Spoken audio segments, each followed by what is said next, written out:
그 후에 예수께서 나인이란 성으로 가실새 제자와 많은 무리가 동행하더니 성문에 가까이 이르실 때 사람들이 한 중들을 메고 나오니 이는 한 어머니의 독자요 어머니는 이렇더라. 그 성에 많은 사람도 그와 함께 나오거늘 주께서 과부를 보시고 불쌍히 여기사 울지 말라 하시고 가까이 가서 그 방에 손을 대시니 내 자들이 서는지라. 예수께서 이르시되 청년아 내가 내게 말하노니 일어나라 하시니 죽었던 자가 일어나 앉고 말도 하거늘 예수께서 그를 어머니에게 주시니 모든 사람이 두려워하며 하나님께 영광을 돌려갈 때 큰 선지자가 우리 가운데 일어나셨다 하고 또 하나님께서 자기에서 거두셨다 하더라. 예수께 대한 이 소문이 온 유대와 사방에 두루 퍼지니라. 아멘. 네, 오늘은 누가복음 20번째 시간입니다. 저는 오늘 이 본문 누가복음 말씀을 준비하면서 여기에 이제 우리 대부분 가진 성경에 예수님께서 하신 이 복음서에서는 예수님이 하신 말씀에 이제 하이라이트이 돼 있을 거예요. 근데 이제 오늘 이 본문을 보시면 딱 여기에 포인트가 돼서 이렇게 딱 눈에 딱 들어오게 되어 있어요. 예수님이 하신 말씀 중에 그 말씀이 뭐냐면 울지 말라라는 말씀이에요. 제 성경에도 딱 그 부분 울지 말라 여기가 하이라이트로 되어 있어서 딱 눈에 확 들어오더라고요. 주님의 이 울지 말아라 울지 말라 이 외침이 사실은 2000년 전에 그 나인성의 그 과부에게 하신 말씀이죠. 하지만 이 말씀을 제가 묵상하고 설교 준비를 하면서 하나님이 지금 이 땅 가운데 살아가는 또 우리들에게도 동일하게 하신 말씀이다라는 생각이 들었습니다. 그래서 오늘 이 울지 말라라는 이 말씀, 예수 그리스도의 이 선포가 저와 여러분들에게 경험되어지기를, 그래서 우리의 슬픔과 우리의 어려움들이 예수 그리스도 안에서 기쁨으로 희락으로 바뀔 수 있는 그런 오늘 귀한 날이 되기를 간절히 소망합니다. 오늘 본문을 보면 장래 행렬이 나오죠. 또 거기를 따라가는 한 여인이 등장을 합니다. 이 여인은 나인성에 사는 사람이다라고 소개하고 있어요. 이 나인성이라는 동네는 그 갈릴리 바닷가에 이제 바닷가에 있는 가버나움이라는 그 동네, 우리가 계속 보고 있죠. 예수님이 그 가버나움에 지금 주로 계시죠. 그 가버나움에서 남쪽으로 하룻길쯤 가면 조그마한 그 골짜기에 있는 시골 동네예요. 자그마한 동네입니다. 어느 날 이 여인이 결혼을 해서 잘 살고 있었는데 어느 날 남편이 갑자기 하늘나라로 떠나버렸어요. 그래서 과부가 됐어요. 여러분, 제가 여러분들께 말씀드렸지만 이 당시 과부는 어떤 일도 할 수 없어요. 이 당시 과부가 할 수 있는 일은 이렇게 말씀드려서 죄송하지만 몸 파는 일밖에 없었어요. 무슨 돈을 벌고 자기가 어떤 일을 해서 가정을 이끌 수 있는 그런 사회적인 위치의 존재가 아니었어요. 성경에서 늘 뭐라 그러나요? 하나님이 돌보라고 하시는 딱 두, 고아와 과부. 왜냐하면 고아와 과부는 스스로 돈을 벌거나 어떤 사회 위치적으로 올라가서 그 사회생활을 할 수 있는 이렇게 말씀드리긴 좀 죄송하지만 존재가 아니었어요. 그렇기 때문에 고아와 과부를 돌보라고 우리 성경에서 끊임없이 이야기하는 거예요. 왜냐하면 우리가 돌보지 않으면, 주변 이웃이 돌보지 않으면 그들은 굶어 죽을 수밖에 없어요. 그러니까 굶어 죽지 않으려고 이 과부들은 몸을 파는 거예요. 그런 존재였어요.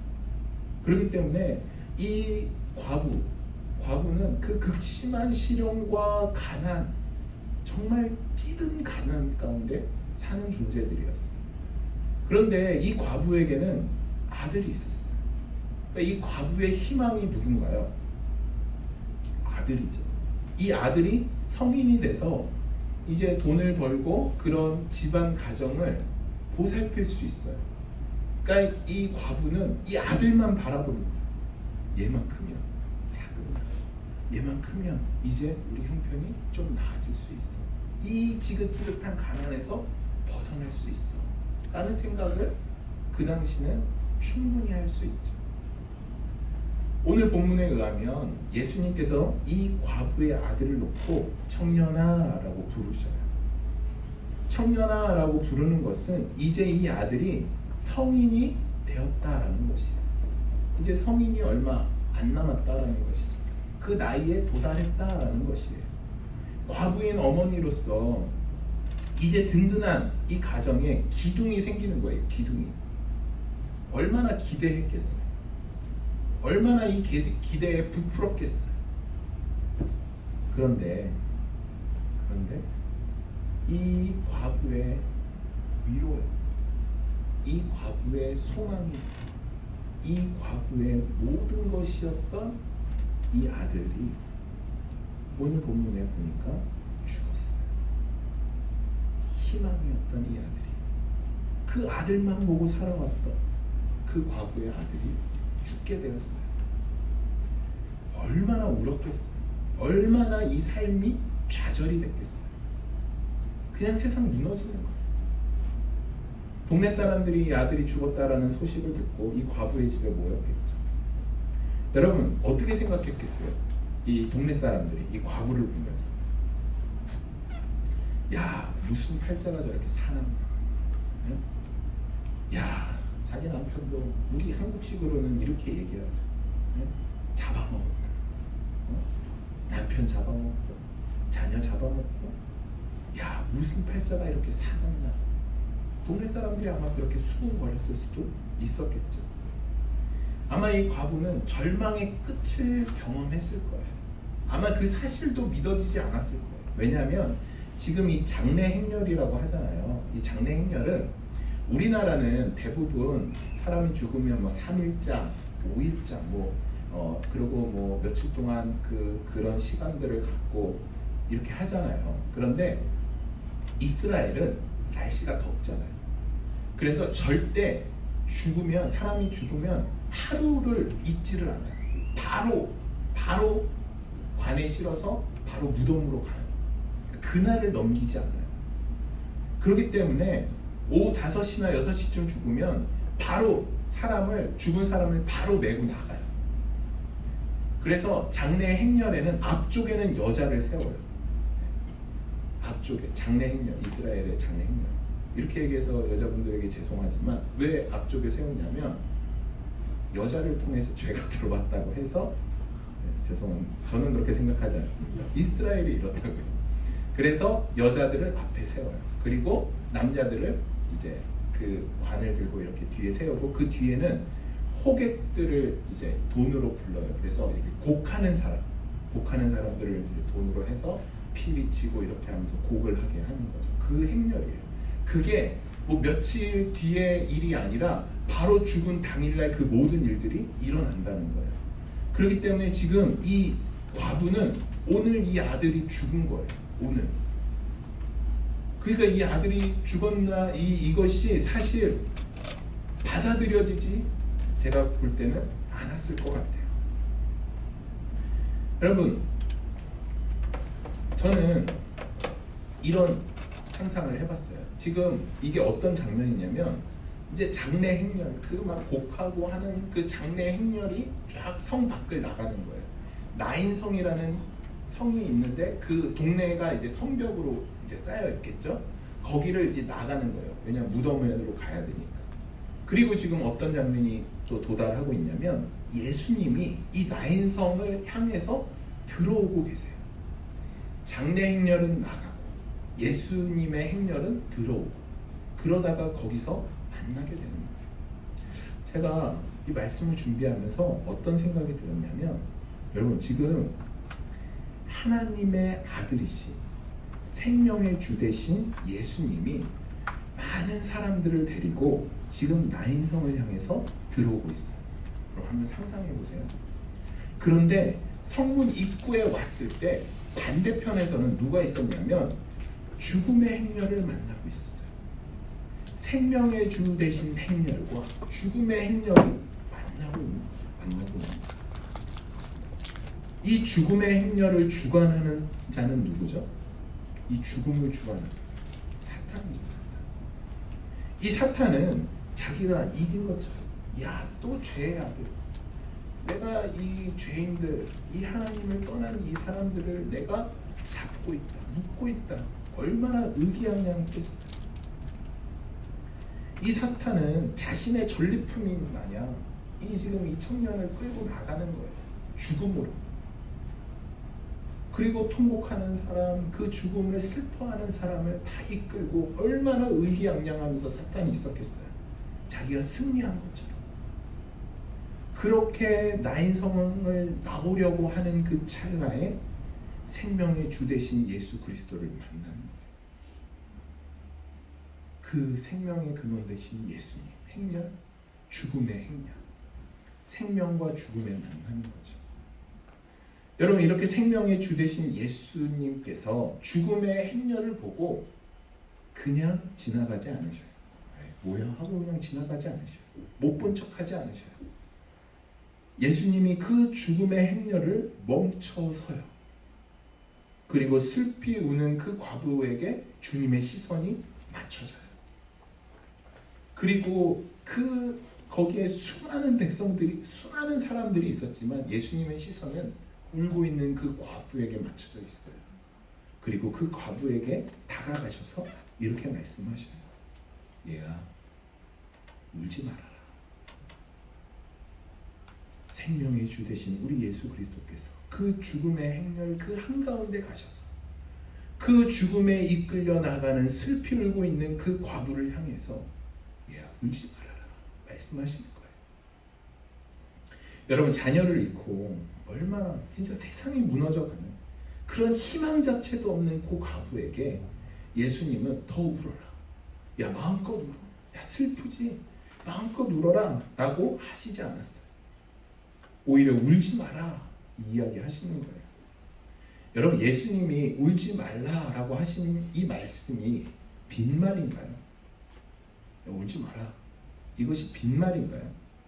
아니죠. 예수님의 이 울지 말라라는 이 말에는 어떤 뜻이 내포되어 있나요? 내가 너 이제 너의 이 눈물 씻겨줄 거야. 너 이거 눈물 흘리는 거 그 근원 없애줄 거야. 예수님이 울지 말라의 그 말에는 이런 뜻이 포함되어 있는 것이죠. 여러분, 에레미야서를 보면 이런 말씀이 있어요. 여호와가 이같이 이르노라. 내 소리를 금하여 울지 말며 내 눈을 금하여 눈물을 흘리지 말지어다. 너의 최후에 소망이 있을 것이다. 예레미야의 말씀. 예수님께서 울지 말라라고 하신 것은 그냥 빈말이 아니에요. 예레미야를 통해 하신 말씀처럼 최후의 소망이 있을 것이기 때문에 예수님이 울지 말라라고 말씀하신 거예요. 주님께서 하신 이 약속을 내가 반드시 지킬 거야 라는 예수님의 각오인 거죠. 그리고 예수님께서 관에 손을 대셔요. 걸어가는 모든 사람들이 깜짝 놀라죠. 왜 깜짝 놀랐냐면 이스라엘 사람들은 절대로 시신이 가까이 가면 안 돼요. 부정하다라고 하기 때문에. 그래서 시신 가까이 가거나 하면 제사를 지내야 돼요. 제사를. 그리고 손을 닦는 정결을 해야 돼요. 그런데 예수님이 이것을 무시하시고 관으로 가셔요. 그리고 관에 멈추어 서서 이렇게 말씀하셔요. 청년아, 내가 내게 이르노니 일어나라 말씀하셔요. 그러자 청년이 일어나 앉았고 말했다라고 성경이 말씀하고 있어요. 그리고 그 청년을 우리 예수님께서 과부에게, 그의 어머니에게로 인도하셔요. 그 결과 이 여인의 그 눈물은 무슨 눈물로 바뀌었나요? 기쁨의 눈물로 바뀌었어요. 슬픔이 춤이 되었어요. 이것이 바로 오늘 본문에 나와 있는 이야기예요. 여러분, 근데 제가 여기서 조금 깨는 얘기를 할게요. 여러분, 오늘 이 본문과 같은 일이 여러분 주변에 일어난 적 있어요? 아니면 주변은 아니라도 한 3-4달이 걸쳐서라도 일어난 적 있어요? 아니면 뉴스에서 본 적 있으세요? 없으시죠? 저도 한 번도 없어요. 죽은 사람이 살아났다라는 이야기는 들어본 적이 없어요. 기도해서 살아났다? 들어본 적이 없어요. 죄송한 이야기지만 요즘 시대에는 이런 일이 일어나지 않아요. 제가 단정할 수는 없지만 제가 아는 한 진짜 이런 일은 일어나지 않습니다. 더구나 우리 교회는 이렇게 뭐 남편을 먼저 떠나보내고 자녀를 떠나보내신 분이 감사하게도 없으셔요. 그런 슬픔을 안고 사시는 분이 감사하게 없으셔요. 서로 그런 사람이 있다 할지라도 주님이 우리가 여기 모여서 만약에 자녀를 잃은 분이 있다면 그 자녀를 살려달라고 우리가 여기서 철야를 하고 금식을 해도 아마도 살아나지 않을 거예요. 그러면 여러분 이 본문이 우리에게 무슨 의미가 있을까요?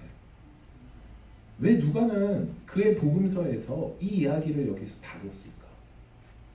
다시 말해서 성경 안에서 예수님이 죽은 사람을 살리는 것이 어떤 의미일까요?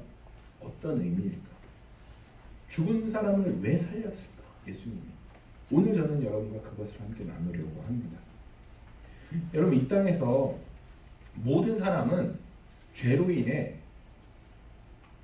우리가 기도할 때 이렇게 기도하시는 분 있잖아요. 우리를 살리신 주님. 그런데 죽을 수밖에 없는 우리를 살리신 주님이라는 말은 사실은 좀 약간 좀 잘못됐어요. 우리는 이미 죽었어요. 죽은 우리예요. 죽은 우리. 어떤 누구도 살아있지 않아요. 다 죽었어요. 죄로 인해 사망에 이르렀어요. 죽어버렸어요. 오직 이 땅에 창세기부터 이 세상 끝날 때까지 단 한 분만 이 죽음을 이기셨어요. 이 죽음을 이기신 분이 누구시냐면 예수 그리스도세요. 여러분 예수님만이 이 모든 죽음의 권세를 이기신 거예요. 여러분 사탄은 자신이 죽음을 지배한다라고 착각해요. 사탄은. 그래서 여러분 그 청년의 시체를 끌고 나올 때만 해도 이 사탄이 어떻게 생각했냐면 야 내가 이겼다. 자기가 이 세상을 다스린다라고 착각했어요. 그런데 예수님을 만난 거예요. 예수님을.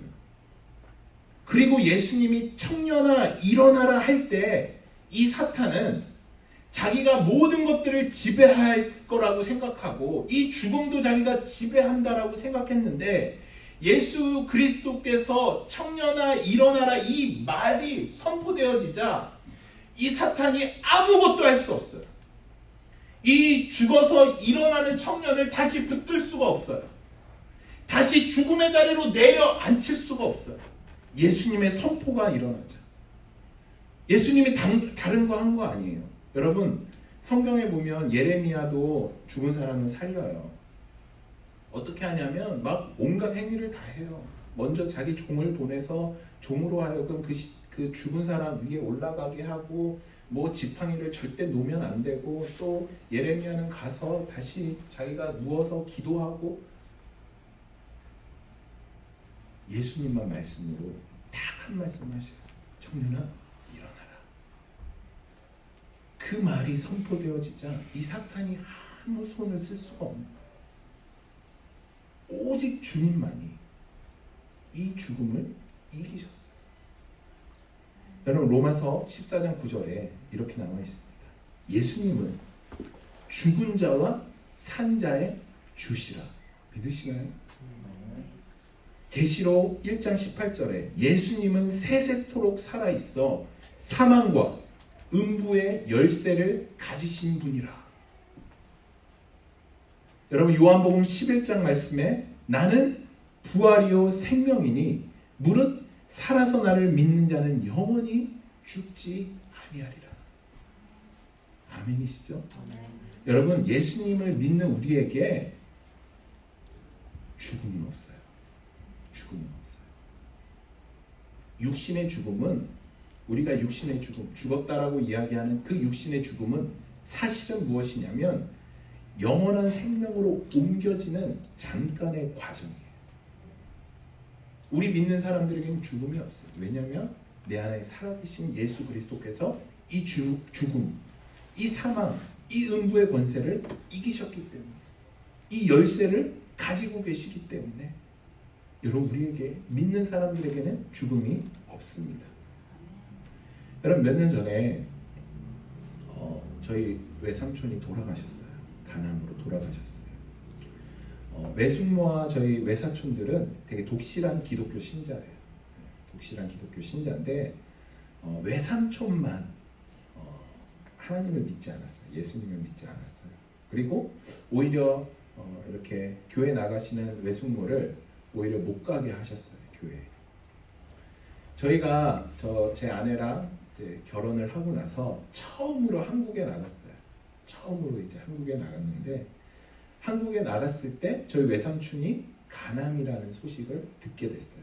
그때 이제 발견됐다, 간암이 발견됐다라는 소식을 듣게 돼서 저희 아내와 같이 저희 삼촌에게 인사하러 갔어요.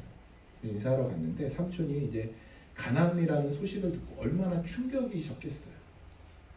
그래서 저희 이제 아내가 한의도 하고 이제 간호사고 하니까 이제 막 이것저것 물어보시는 거예요. 그때 뭐 이렇게 하고 내가 살 수 있겠지? 나는 살 거야. 이런 어떤 살려는 의지가 굉장히 강하셨어요. 그래서 제가 보니까 그 살려는 의지가 강한 이유가 보니까 죽음에 대한 공포, 두려움 때문에 그렇다라는 게 느껴졌어요. 아, 우리 외삼촌이 굉장히 강직한 분이셨거든요. 그런데 그 죽음의 공포 앞에 두려움에 떠는 게 보이는 거예요. 계속 나 살 거야. 살 수 있겠지? 나일 거야. 근데 목사인 제가 그 어떤 것도 해줄 수 없는 거예요. 기도해드렸죠. 믿음으로 기도했죠. 가나마 떠나갈지어다. 그런데 제 안에 진짜 믿음은 가나마 떠나가겠어? 그런 믿음이 없었어요. 그리고 약속할 수 없는 공수표 말, 날 거예요. 괜찮아질 거예요. 외삼촌 건강하니까 이겨내실 거예요. 그냥 그 공허한 그런 말만 무수히 쏟아내고 나오게 됐어요. 나오면서 제 안에 얼마나 허탈함이 있는지. 아무것도 할 수 없다. 내가 목사인데, 내가 기도하는 사람인데, 하나님 말씀을 푸는 사람인데, 아무것도 할 수 없구나. 여러분, 예수님을 믿지 않는 사람에게는 이 죽음은 공포예요. 두려움이에요. 이 죽음의 공포는 그 어떤 힘과 능력으로 벗어날 수 없어요. 절대 벗어날 수 없어요. 여러분, 하지만 믿는 우리에게 이 죽음은 영원으로 가는 과정이에요. 주님께서, 그렇기 때문에 주님께서는 죽은 사람을 향해서 죽었다라고 말씀하시지 않아요. 잔다라고 말씀하셔요. 이 아이가 잔다. 죽은 것이 아니라 자는 것이다 라고 예수님이 말씀하셔요. 여러분, 이 나인성의 과부의 아들을 예수님께서 살리신 이유는 예수께서 생명의 주가 되심을 선포하기 위함입니다. 내가 이 죽음의 모든 권세를 이기는 것이다. 내가 이겼다라는 것을 우리에게 선포하시는 거예요. 여러분, 우리가 믿는 것은 꼭 기억하세요. 다른 게 아니에요. 모든 생명의 근원 되신 주님을 믿는 거예요. 생명의 근원 되신 주님을 믿는 거예요. 우리 부족함을 채워주고 우리의 상황을 좋게 하고 우리를 이 땅 가운데서 떵떵거리면서 잘 살게 하는 주님을 믿는 게 아니라 생명의 근원 되신 주님을 믿는 것이에요. 그래서 인간에게 가장 공포이며 두려움인 이 죽음도 생명의 주님 되신 예수 그리스도 앞에는 그 어떤 힘도 쓸 수 없다라는 것을 우리가 아는 것이죠. 여러분은 이 죽음에 대해서 어떻게 생각하세요? 어떻게 생각하시나요? 여러분, 우리는 너무 젊죠? 서태지의 노래처럼 우린 아직 젊기. 우리 아직 젊어요. 그래서 이 죽음과 아주 멀게 느껴지고 죽음은 뭐 그렇게 우리에게 피부에 와닿지 않아요. 그런데 우리가 이 죽음의 문제를 우리 안에서 온전히 해결하지 않으면 우리의 삶의 모든 문제 역시 잘 해결되지 않아요. 왜냐하면 저는 오늘 이 주님의 이 우리를 향한 이 선포, 울지 말아라 이 선포, 우리를 향한 이 외침, 여러분 사단은 이 청년을 끌고 나오는 사단, 그 의기양양했던 사단은 지금 우리 앞에서도 의기양양해요. 자신이 이 땅의 주인인 마냥, 여러분 예수님 앞에서도 사단이 가오잡던 사단이에요. 너 나한테 절해라. 너 저기서 뛰어내려가라. 내가 이 땅에 있는 거 다 줄게. 여러분 참 주인이신 예수님 앞에 사단이 철판 깔고 이렇게 나간 거예요. 그런데 우리한테 얼마나 의기양양하겠어요. 내가 진짜 주인이야 라고 사단이 여러분들에게 수없이 속삭일 거예요. 우리를 노예 삼기 위해서 끊임없이 이 땅의 것을 우리로 하여금 탐욕하게 하고 탐하게 하기 위해서 사단은 끊임없이 우리에게 속삭여요. 야, 죽는 거 그거 아주 먼 일이야. 지금 뭐 너한테 그게 뭐가 중요해? 지금 이 땅에서 잘 먹고 잘 사는 게 중요하지. 야, 지금 너 집 사는 게 중요하지. 야, 지금 너 차 바꾸는 게 중요하지. 야, 너 지금 돈 버는 게 중요하지. 너 경력 쌓는 게 중요하지. 지금 뭐 죽는 게 뭐가 그 나중 일이야. 나중에. 너 내 말만 들으면 네가 원하는 거, 이 땅에서 잘 먹고 잘 살게 하는 거 내가 다 들어줄게. 사단이 여러분들에게 하루에도 수백 번씩 자기가 이 땅의 주인인 마냥, 자기가 다 줄 수 있을 것 마냥 여러분들에게 속삭여요. 내가 다 해줄게. 그러니까 너는 내 말만 들어. 그래서 이 땅에 소망을 갖고 우리가 살자. 야, 사단이 다 준대. 야, 나 이것만 하면 이거 다 얻을 수 있대. 여러분, 그렇게 사단의 인도에 따라 우리가 쫓아가게 돼서 이 땅의 것을 갖게 되고 누리게 되는 것, 그게 축복이 아니죠. 오히려 우리를 절망 가운데, 낭만 가운데 우리를 인도하는 것이에요. 그렇게 우리가 이 땅을 살아가면서 세상의 것들을 쫓다 보면, 제가 말씀드렸잖아요. 여러분, 이 세상의 모든 것이 여러분들에게 다 채워져도 만족할 수 없어요. 불만족해요. 왜냐하면 우리는 이 세상보다 더 가치 있기 때문에. 그렇기 때문에 계속해서 우리 안에 드는 마음은 뭐냐면 허무함이에요. 좌절이에요. 낭망이에요. 야, 내가 이렇게까지 했는데 왜 이거 못 얻지? 내가 이렇게까지 살았는데 내 삶이 왜 이렇지? 계속 우리의 삶에는 손에 쥐어지는 것 같으면서도 좌절이고 낭망이고 실패고, 그렇게 주저앉아서 우리 안에 울 수밖에 없는 거예요. 그렇게 이 세상의 모든 소망이 사라져서 우리가 주저앉아 울고 낭망하고 있을 때 주님이 우리에게 이렇게 말씀하셔요.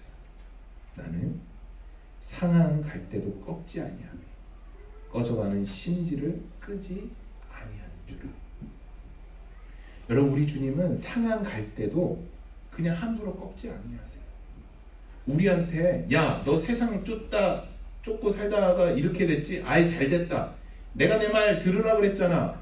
라고 우리 주님은 말씀하시지 않는다라는 것이에요. 우리에게 핀잔 주고 책망하지 아니하셔요. 우리에게 다가와서 이 과부에게 하신 말씀을 하시는 겁니다. 얘야, 울지 말아라. 그리고 우리의 눈물을 닦여주세요. 꺼져가는 심지와 같은 우리를 보시고 주님의 그 거룩한 손으로 우리의 등을 두들겨 주신다라는 것이죠. 그러면 이제 문제가, 그렇죠? 주님이 어떤 방법으로 우리의 눈물을 씻겨주실까? 여러분, 과부의 아들을 예수님이 살려주셨어요. 그런데 그 살려주시는 것 같은 일들이 우리에게 일어나지 않는다라고 말씀드렸잖아요. 그러면 주님이 어떤 방법으로 우리의 눈물을 닦아주실까요? 어떤 방법으로 우리에게 다가와서 그 과부의 아들을 살려주신 것처럼 그를 위로하셨던 것처럼 우리를 어떻게 우리 주님이 위로하여 주실까요? 히브리서 4장 16절은 이렇게 기록하고 있어요. 그러므로 우리가 긍휼하심을 받고 때를 따라 돕는 은혜를 얻기 위해 은혜의 보좌에 담대히 나갈 것이라. 여러분, 여기서 때를 따라 돕는 은혜는 필요할 때마다 도와주시는 은혜가 있다라는 것이에요. 주님은 내가 필요할 때마다 나를 도울 준비를 우리 주님이 하고 계신다라는 것이에요. 그래서 우리가 기도로 주님 앞에 나아가면 항상 우리에게 필요한 것으로 우리를 채워주시고 위로하시는 그 주님의 손길을 우리가 경험할 수 있다는 것이에요. 여러분, 저는 여러분들이 이 놀라운 경험을 하시기를 소망해요. 정말 내가 필요하고 내가 어려움에 처해 있을 때 사람들에게 먼저 손 벌리고 사람들을 찾아가고 다른 의지할 것들을 생각하는 것이 아니라 내가 정말 필요할 때, 내가 정말 내 삶이 궁핍할 때, 어려울 때 여러분들 무릎 꿇을 수 있는 힘이 있기를 소망해요. 주님 앞에 무릎 꿇을 수 있는 것, 주님을 바라보는 것, 주님이 나의 선한 목자라는 그 믿음으로 주님 앞에 나아가는 믿음이 저와 여러분들에게 있기를 소망합니다. 그리할 때 때를 따라 돕는 은혜로 우리를 채워주시는 주님을 경험할 수 있게 될 거예요. 여러분, 로마서 5장 8절에서 26절은 이렇게 기록하고 있죠. 우리가 알거니와 하나님을 사랑하는 자 곧 그 뜻대로 부르심을 입은 자에게는 합력하여 선을 이루느니라. 여러분, 모든 것이 합력하여 선을 이루심. 제가 이 말씀 너무 좋아하거든요. 여러분, 내가 만일 인생에 어려움이 닥쳐왔어요. 풍랑이 다가왔어요. 우리 안에 정신을 차릴 수 없어요. 이 어려움 때문에 내가 정신을 차릴 수 없어요. 아무리 기도하고 목사님이 기도하랬지? 무릎 꿇고 사람들 바라보지 않고 무릎 꿇고 기도해요. 어느덧 기도한 지가 1년이 지났어요. 아니, 어느덧 기도한 지가 2년이 지났어요. 3년이 지났어요. 아무리 기도해도 이 기도가 응답되는 게 기미가 안 보여요.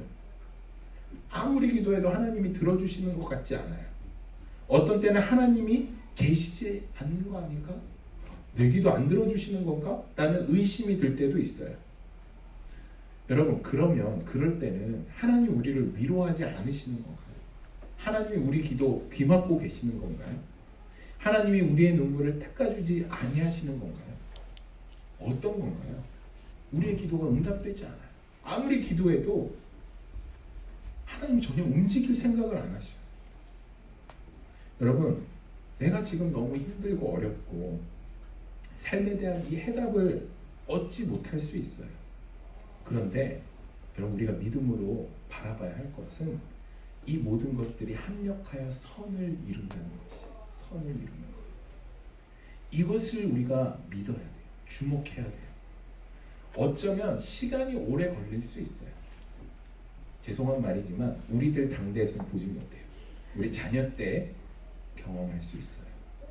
그럼에도 불구하고 우리가 하나님께서 우리를 향한 크고 놀라운 뜻이 있다라는 믿음의 눈으로 나아갈 때, 그 믿음의 시선으로 하나님을 볼 때 하나님의 위로와 격려를 경험할 수 있다라는 것이죠.